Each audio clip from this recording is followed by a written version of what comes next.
Assalamualaikum warahmatullahi wabarakatuh. Halo, di sini saya akan menjelaskan perencanaan bagian tugas kelompok dan rencana materi yang akan digunakannya. Di sini saya menggunakan Google Keep sebagai medianya. Sebelumnya saya akan mengenalkan kelompok satu pada matkul Applikom yang diampu oleh Bapak Subhan. Yang pertama Novia Dwi Cahyani dengan NIM 063. Terus yang kedua Muhammad Hanif Zaki Prasetyo dengan NIM 058. Yang ketiga Sakinah dengan NIM 071. Yang keempat Anggi Putri Fernanda dengan NIM 090. Dan yang terakhir saya sendiri Abel Junid Ijlal dengan NIM 084. Aplikasi komputer yang digunakan dan pembagiannya, ini yang pertama Google Keep, pembagian tugas dan menyimpan daftar materi. Ini digarap saya sendiri, Abel Junid Ijlal. Dan yang kedua Google Drive, mengunggah dokumen tugas Sakinah, ini tugas Sakinah. Yang ketiga Trello, membuat planning penelitian, tugas Anggi Putri dan Novia Dwi. Yang keempat Flowchart, membuat bagan alur penelitian, tugas Muhammad Hanif dan Sakinah. Yang kelima Google Form, melakukan survei untuk mendapatkan data dari owner Kolistas Skincare Surabaya dan Selebgram, ini Anggi Putri Fernanda. Yang keenam Google Search, mencari referensi materi laporan penelitian. Ya, ini ditugaskan pada Novia Dwi Cahyani. Yang ketujuh Google Docs, membuat dokumen, ditugaskan kepada Novia Dwi Cahyani. Yang kedelapan Zotero, penulisan daftar pustaka, ditugaskan kepada saya sendiri, Abel Junid Ijlal. Yang kesembilan Google Slide, membuat PowerPoint yang digunakan untuk presentasi, ditugaskan kepada Muhammad Hanif Zaki Prasetyo. Dan yang terakhir mengedit video yang dibuat teman-teman dari awal hingga akhir, ini ditugaskan kepada Muhammad Hanif Zaki Prasetyo.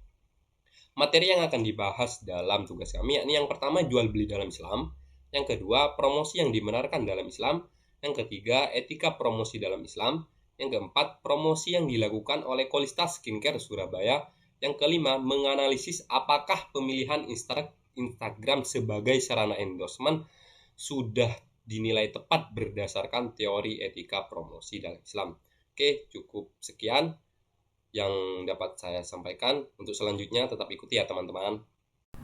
Baik, di sini saya akan menjelaskan mengenai mekanisme dari Google Drive. Jadi Google Drive ini merupakan tempat penyimpanan online yang dapat diakses oleh semua orang atau tempat penyimpanan pribadi juga bisa, dan memiliki penyimpanan sebesar 15 GB. Cukup besar. Nah, di sini terdapat menu-menu, yakni drive saya yang saya miliki, lalu komputer dibagikan kepada saya ini yang dapat di-share melalui email saya dan nantinya akan muncul di sini. Lalu yang terbaru, yang baru-baru saya buka, lalu berbintang yang saya favoritkan, spam, dan sampah. Sampah ini file yang saya buang nantinya akan ada di sini dan akan tersimpan selama 30 hari dan lebih dari itu akan hilang tersendiri.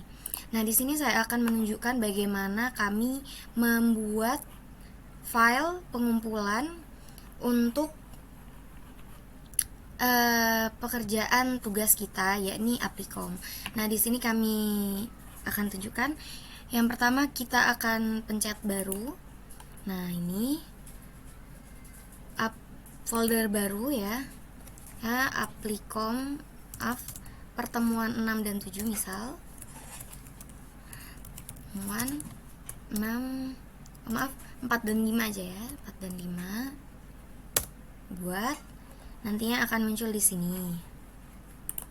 Nah, setelah kita membuat file kayak begini, kita juga bisa membuat folder baru lagi di sini. Nah, ini barusan saya telah membuat folder baru lagi, lalu kita pencet.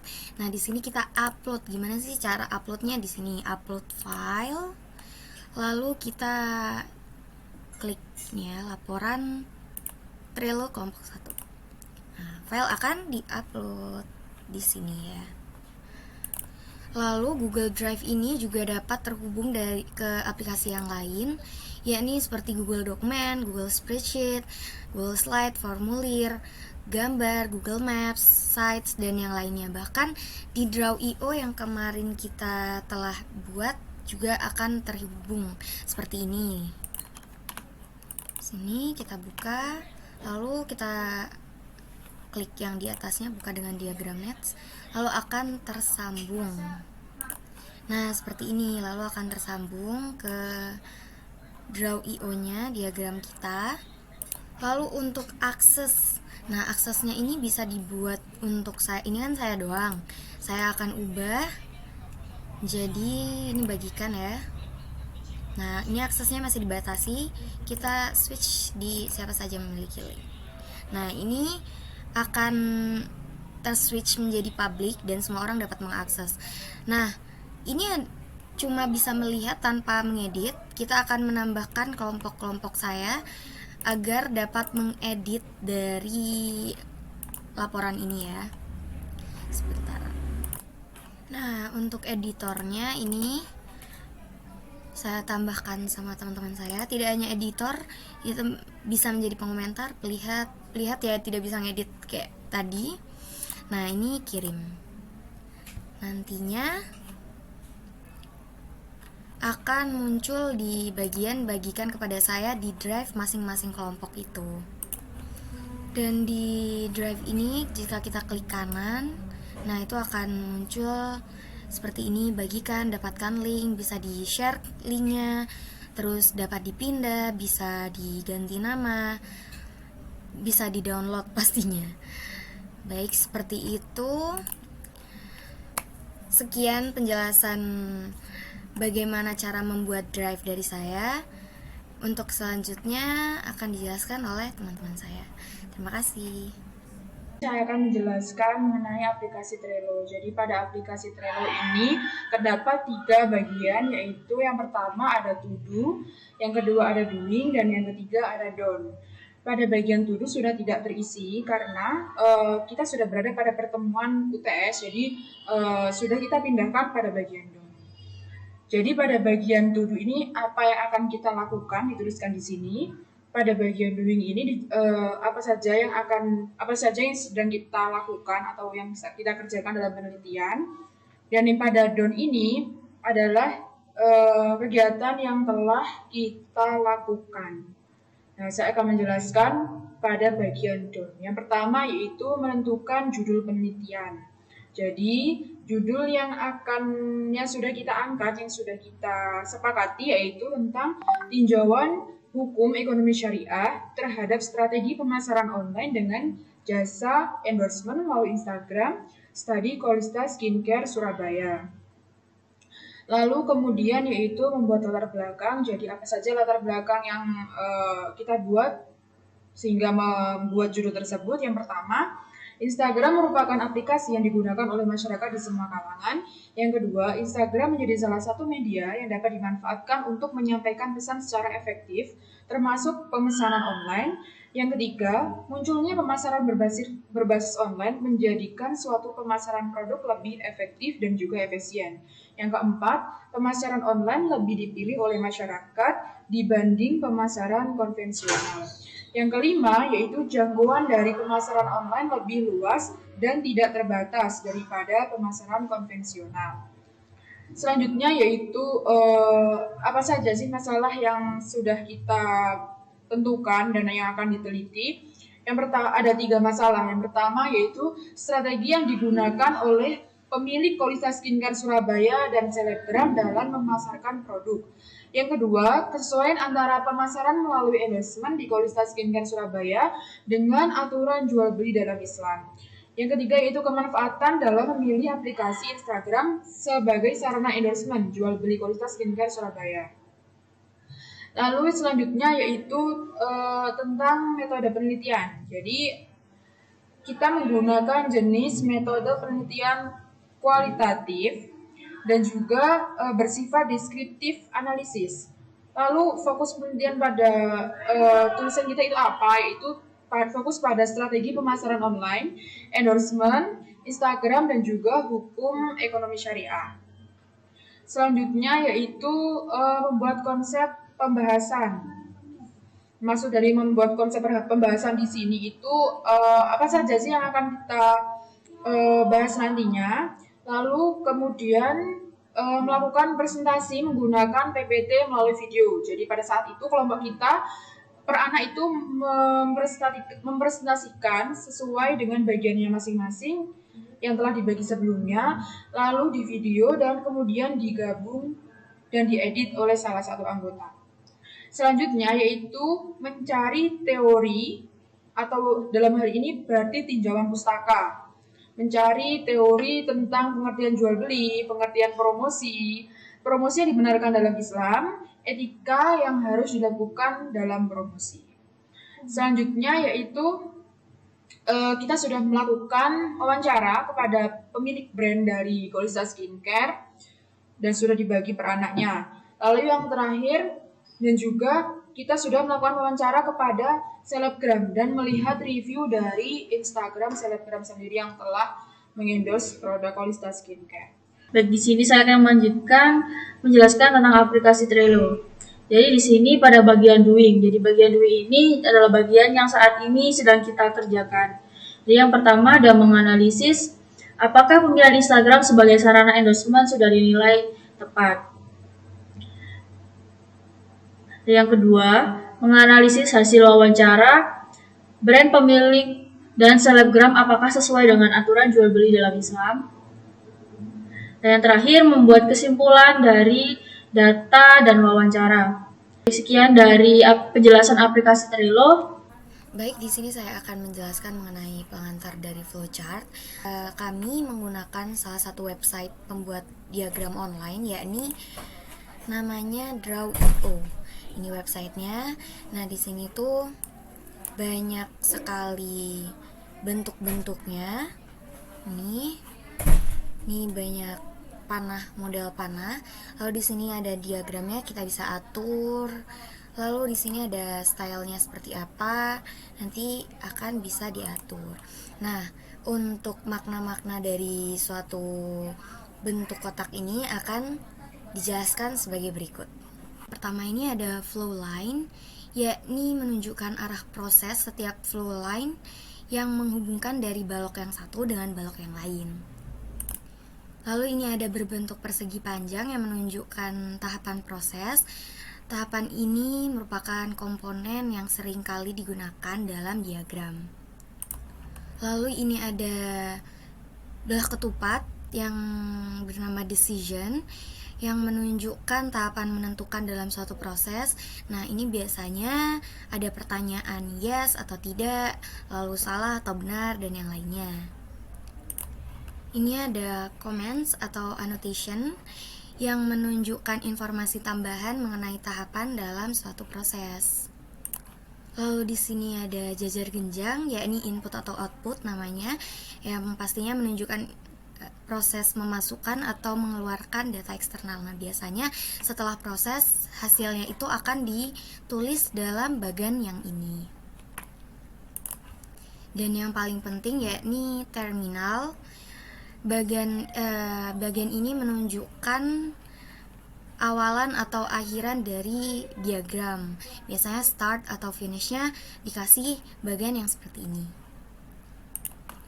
Oke, baik, sekian dari penjelasan dari pengantar flowchart dari saya. Untuk hasil flowchart yang kami buat sekelompok akan dijelaskan oleh teman saya yakni Hanif Zaki. Dari file flowchart kelompok saya, ini kelompok 1. Di sini tertera gambar atau skema dari penjelasan terkait pembuatan materi serta video yang kemudian diaplikasikan ke dalam flowchart.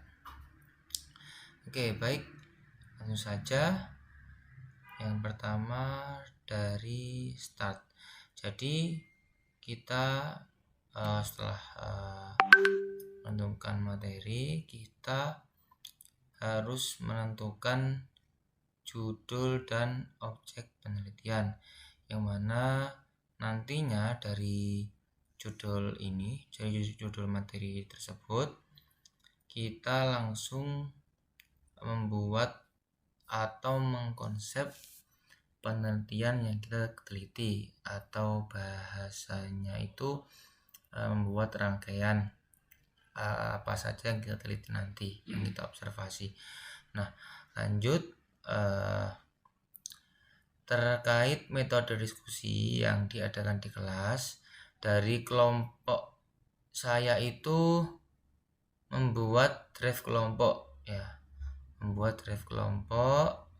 Jadi setelah tadi membuat file terkait pengucapan penelitian, kita membuat drive kelompok, dan setelah itu kita upload file yang kita buat ke drive kelompok tersebut. Oke. Nah, jadi setelah kita upload file ke drive kelompok, langsung saja membuat planning penelitian melalui Trello. Jadi kita membuat planning apa saja nanti yang akan diteliti ya. Sebab-sebab apa saja nanti yang dimasukkan ke dalam bab penelitian melalui aplikasi Trello. Nah, setelah melalui aplikasi Trello, kita membuat bagan flowchart. Jadi membuat bagan flowchart atau semacam rangkaian sistem daripada aplikasi flowchart untuk mengatur atau menyusun dari materi yang kita paparkan nantinya. Nah, setelah itu kita mencari wawancara atau narasumber melalui pembuatan form wawancara atau narasumber. Jadi kita terkait materi yang kita pilih itu nanti kita tanyakan kepada narasumber dengan cara membuat form wawancara. Setelah membuat form wawancara, kita mengkaji teori penelitian atau melalui Google Doc dan Google Search. Dan setelah itu kita harus menuliskan daftar pustaka menggunakan Zotero biar ada referensinya dan jelas. Oke, baik, lanjut. Langsung saja. Habis itu kita setelah mendapatkan data penelitian, kita olah data tersebut dengan menggunakan Google Doc ya guys ya. Menggunakan Google Doc, dan setelah kita menggunakan Google Doc selesai, kita membuat PPT menggunakan Google Slide. Nah, pembuatan PPT melalui Google Slide. Nah, setelah itu kita mempresentasikan penelitian tersebut. Nah, kemudian aplikasi yang kita acukan atau patokan buat menguploadnya itu melalui YouTube dan mengupload video serta progres dalam pelaksanaan atau pengerjaan penelitian. Nah, setelah itu kita streaming video menggunakan YouTube. Nah, jadi di sini ada tanda yes dan no. Kita menggunakan aplikasi YouTube untuk mengupload video, bukan membuat short video. Jadi kita langsung upload ke YouTube-nya, habis itu langsung kita streaming video menggunakan YouTube. Jadi itu. Setelah itu selesai. Baik, mungkin cukup itu saja dari saya. Sekian, terima kasih. Di sini saya akan menjelaskan tentang pengaplikasian Google Form untuk wawancara sumber-sumber atau narasumber yang akan diteliti pada penelitian. Kita terlebih dahulu masuk Google, lalu kita klik sebelah sini, sebelah kanan atas, bagian Google Apps. Kita cari form.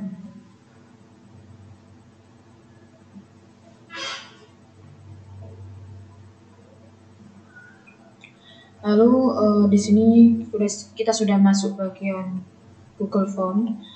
Kita pilih bagian yang kosong. Lalu kita ketik saja judulnya di sini. Kuesioner wawancara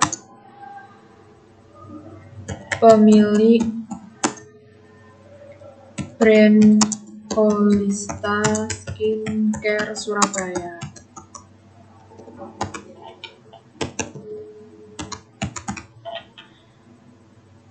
kita sudah tulis.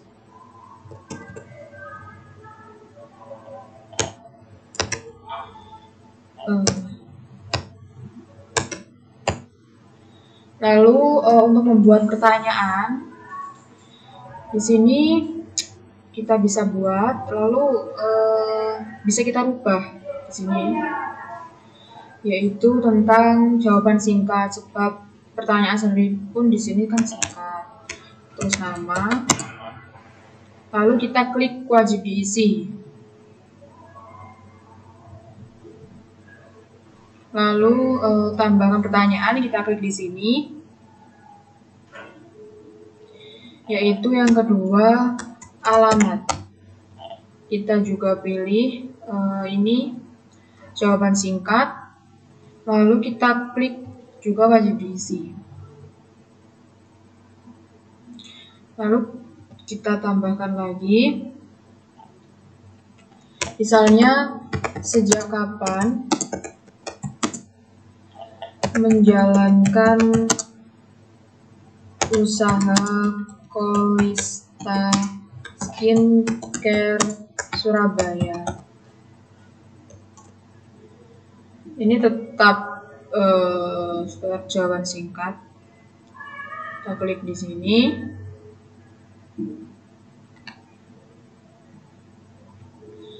Jadi jika kita ingin membuat impor pertanyaan lagi, itu nanti akan berbentuk seperti ini. Maksudnya kita buat judul lagi, kita klik bagian impor pertanyaan.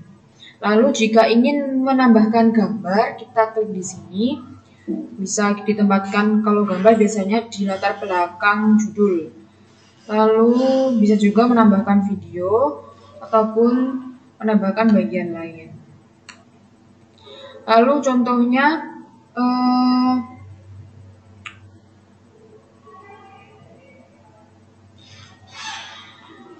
kita pilih lagi.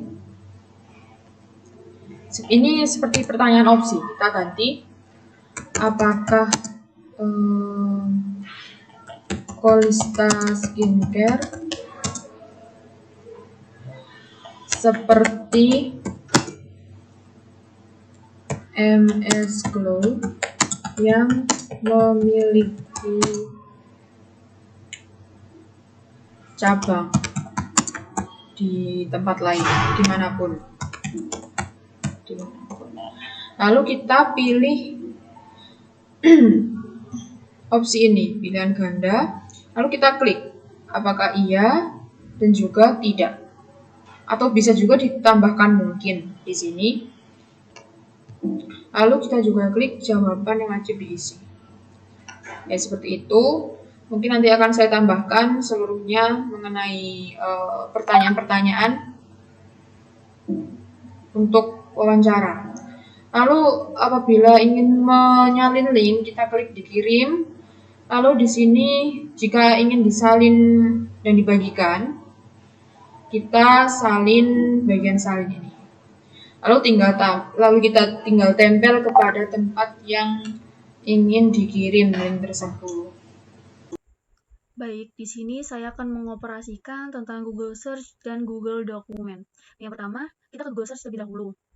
Kita ketik kata kuncinya yaitu tentang pengertian jual beli dalam Islam.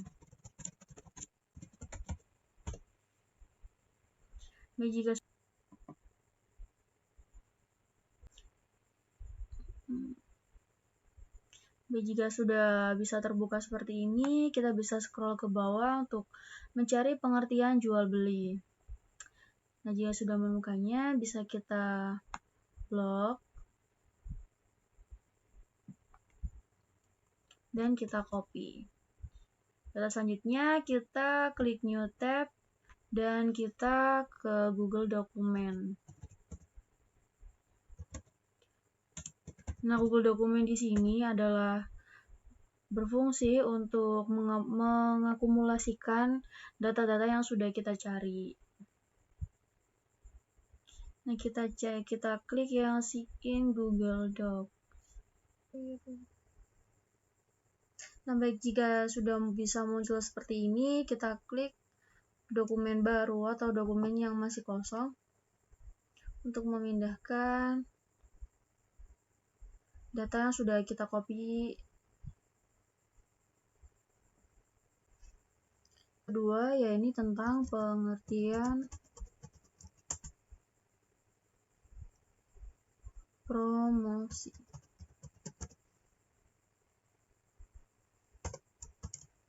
Kita ulangi seperti tadi. Kita buka new tab dan kita ketik kata kunci pengertian promosi.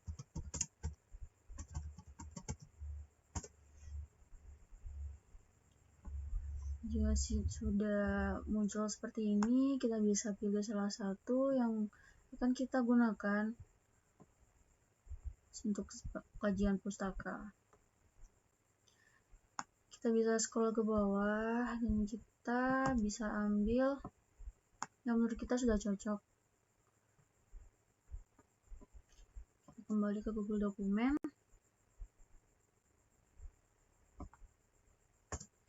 Dan bisa kita paste. Ya ini tentang pengertian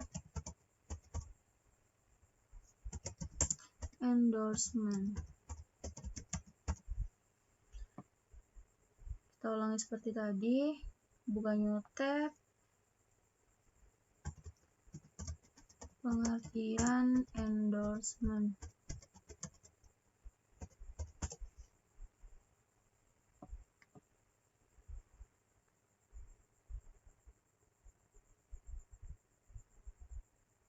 Kita bisa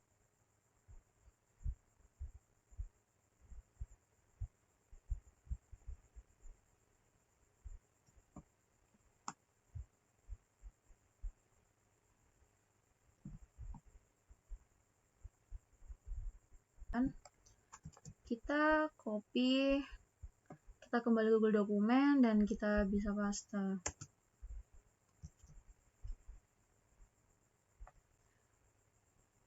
Promosi yang dibenarkan dalam Islam. Nah, di sini saya sudah menyiapkan PDF yang berupa yang sudah di-download sebelumnya. Bisa kita copy dokumen dan selanjutnya kita paste.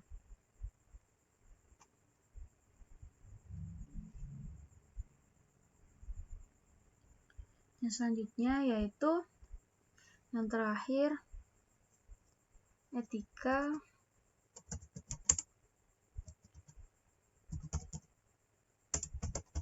yang harus dilakukan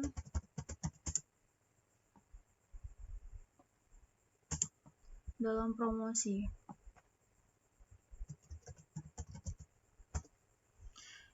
Saya juga mengambil dari PDF yang sudah saya siapkan terlebih dahulu. Kita paste ke Google Dokumen. Nah, juga jika sudah kita akumulasikan jadi satu, materi-materi kita yang kita cari tadi kan memberi efek tebal atau bold agar sub-sub bagian bisa terlihat dengan jelas. File sudah bisa disimpan.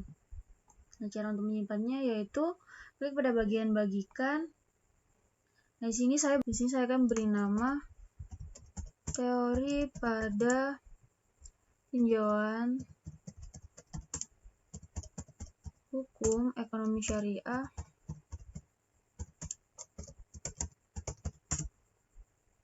terhadap strategi pemasaran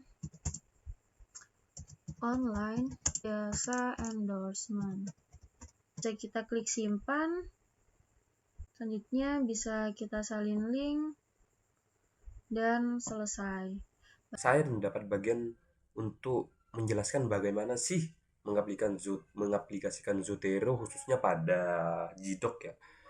Ya, seperti yang teman-teman ketahui, mengaplikasikan Zotero pada Gdoc tidak seperti mengaplikasikan Zotero pada Word, tidak seperti pada Word. Nah, sebelum kita ini, perkenalkan, kelompok saya Muhammad Hanif Zaki Prasetyo, yang kedua Novia Dwi Cahyani, yang ketiga Sakinah, yang keempat Abel Juni Hilal, yang kelima Anggi Putri Fernanda. Oke. Sebelum teman-teman memasukkan referensi ke dalam Zotero, teman-teman harus mendownload Zotero Connector. Nah, di sini saya sudah mendownload Zotero Connector. Habis itu kalau sudah di-download harus sambungin ke Chrome teman-teman ya. Nah, di situ ini terdapat Zoteronya. Kalau tidak ada Zotero konektornya, nggak ada nama Zoteronya di sini. Bagaimana kita akan mencantumkan referensi tersebut? Oke, di sini saya akan hanya memberikan contoh ya teman-teman. Nah, pada referensi yang pertama, nah caranya blok Zotero, tinggal add atau edit citation. Sebelum itu, teman-teman harus sudah menambahkan referensinya ke dalam Zotero. Nah, di sini saya sudah menambahkan. Nah, kan pada referensi yang pertama itu yakni jurnal ya, teman-teman. Di sini harus mencantumkan judul, kalau bisa penulis sama penulis, karena di jurnal kemarin tidak ada. Oke, nggak apa-apa, karena ada beberapa jurnal yang tidak menyebutkan penulis. Dan ini selanjutnya blok title yakni blok yang menerbitkan jurnal tersebut. Selanjutnya date, jurnal tersebut kapan diterbitkan. Selanjutnya URL, link jurnal tersebut. Selanjutnya yakni akses, kapan kita mengakses jurnal tersebut. Nah, oke, nanti munculnya kayak gini ya teman-teman. Kita tinggal klik oke, ada nanti itunya. Selanjutnya, nah yang nomor 5 ini kan buku teman-teman. Kalau buku itu teman-teman menambahkan judul, penulis, publication, sama tanggal terbit. Tanggal dibikinnya tanggal terbit. Oke, cukup tuh. Nah, selanjutnya yang terakhir penulisan daftar pustaka nih teman-teman. Simpel saja kalau Zotero itu. Kita tinggal, nah di sini anggap saja ini nggak ada ya. Di situ pencet Zotero, nah terus add atau edit bibliografi, tinggal mencet itu udah keluar semua. Footnote yang ditambahkan teman-teman dari nomor 1 sampai nomor 5 ini udah ada semua, kecantum ke sini semuanya. Nah, ini contohnya teman-teman, terurut semua, gampang kan? Ya. Makasih, cukup itu yang dapat saya sampaikan. Di sini akan menjelaskan terkait penggunaan Google Slide. Kita sebelumnya buka Google terlebih dahulu. Nanti di pojok kanan sini terdapat Google Apps. Kita klik Google Apps terlebih dahulu. Nah, setelah itu kita pilih Google Slide. Nah, ini kita pilih slides, masih loading. Selanjutnya kita masuk slide ya. Ini saya sudah membuat kerangka yang saya masukkan ke dalam Google Slide. Nah, jadi seperti ini. Jadi nanti kalau membuat Google Slide itu terdapat beberapa template di aplikasi Google Slide-nya. Nanti kalian bisa pilih, karena saya memilih template yang ini. Nah, saya contohkan langsung. Kalau kita itu mau menambahkan slide, pilih tanda plus yang di pojok kiri atau klik Ctrl plus M.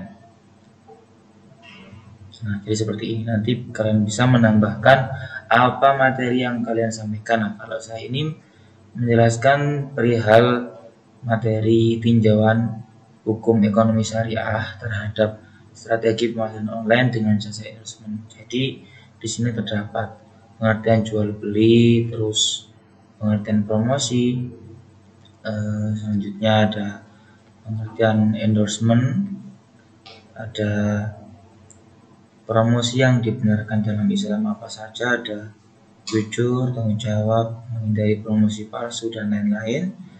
Dan di sini saya juga memasukkan etika yang harus diaplikasikan dalam promosi. Nah, jadi kalian kalau mau masukkan gambar di dalam sini atau menambahkan gambar di dalam Google Slide juga bisa lewat sini, sisipkan gambar. Tinggal klik sini saja ya, pilih gambar dari drive, bisa dari foto, bisa atau mengambil gambar langsung dari kamera. Oke, selanjutnya masalah latar belakang juga langsung klik keluar sini nanti. Kalau kalian mau rubah latar belakang, tinggal pilih warna latar belakang. Misalnya ini warna merah, saya ganti warna biru ya guys ya. Jadi seperti ini tampilannya. Kalau kalian mau mengganti latar belakang, di sini juga terdapat kotak teks yang mana kalian bisa menambahkan teks langsung atau mengganti font yang kalian pilih. Nah, ini. Oke. Adapun transisi di sini di Google Slide juga ada transisi slide yang mana di sini terdapat banyak pilihan transisi slide. Ya, nanti bisa kalian tambahkan sendiri animasi apa saja. Jadi seperti itu penggunaan Google Slide